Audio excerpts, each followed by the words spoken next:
Hey guys, what's happening? Nathan Manata here. Wanted to bring you guys along for a multi-day trip. So we actually sleep on the boat offshore overnight. So this helps us eliminate, the 60 to 100 mile run that we have to make. So multi-day trips really open up your opportunities. Got some wild, totally unexpected footage this trip. So yeah, without further ado, let's just jump right into it.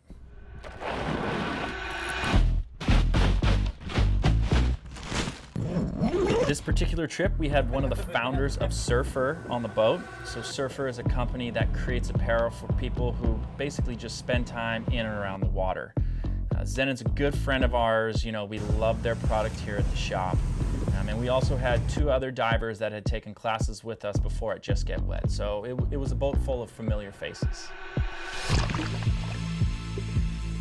Once we got to the islands, we jumped in the water. First spot was looking clear, it was looking beautiful. Lots of bait, lots of life, but just not really seeing any yellowtail. So we made a quick decision and moved out of there. So I make a drop and I'm immediately greeted by a massive school of good grade yellowtail.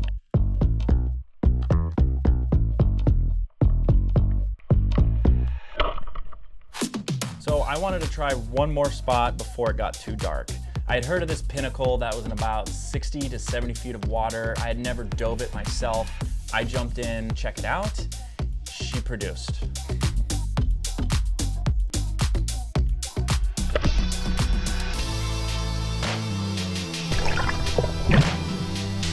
There's yellows all over this. As soon as the other divers see me connect with this fish, everybody jumps in the water, and shortly after, Zenon connects with his yellowtail, and a beauty at that.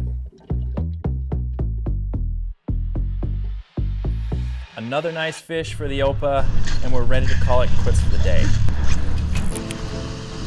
So we ripped over to our anchorage, had a nice warm meal before dinner, talked about the game plan for the following day, and got some much needed rest. Day 2, the plan is tuna. We needed to cover ground, so we left while it was still dark out.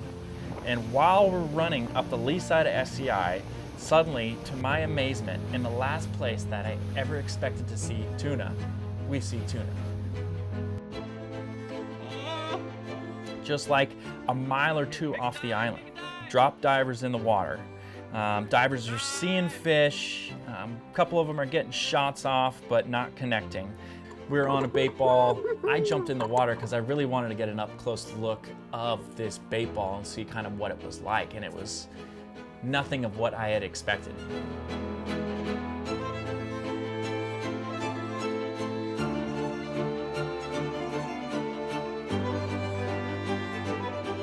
It's hard to describe what that moment was like. Thousands of eyes all staring at you, watching and reacting to your every move. Turns into like a sort of dance.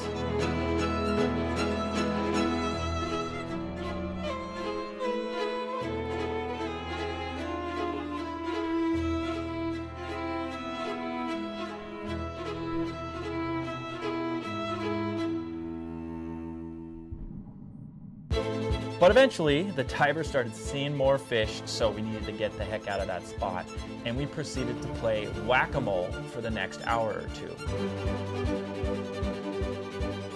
What is whack-a-mole, you ask? Well, let me tell you. That's when you find fish on the surface, so you race over there to drop divers in the water. They're all right below, right below me, okay? Only to have the fish sink out, pop up somewhere else.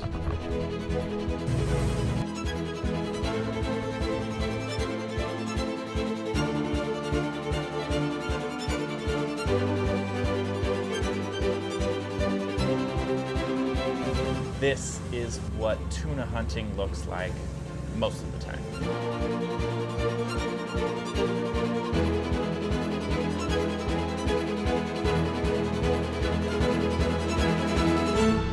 You got the crotch right on your face though.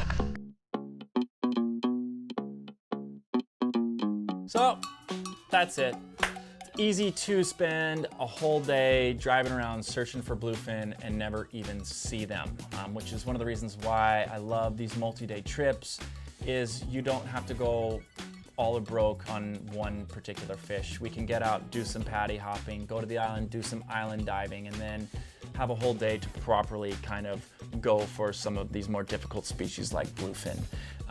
After that morning of playing whack-a-mole, we did not see tuna once. That's just the way it goes sometimes. It's been a difficult bluefin year, and the paddy season too hasn't been too great up to this point. Happy to report that a week or two after this, we have another multi-day trip, and it was amazing. Had a big push of mahi and yellowtail from south into our waters, and the paddy hopping is just unreal. Appreciate you guys sticking around for this and looking forward to the next one. So stay tuned for more. Looking forward to seeing you guys there.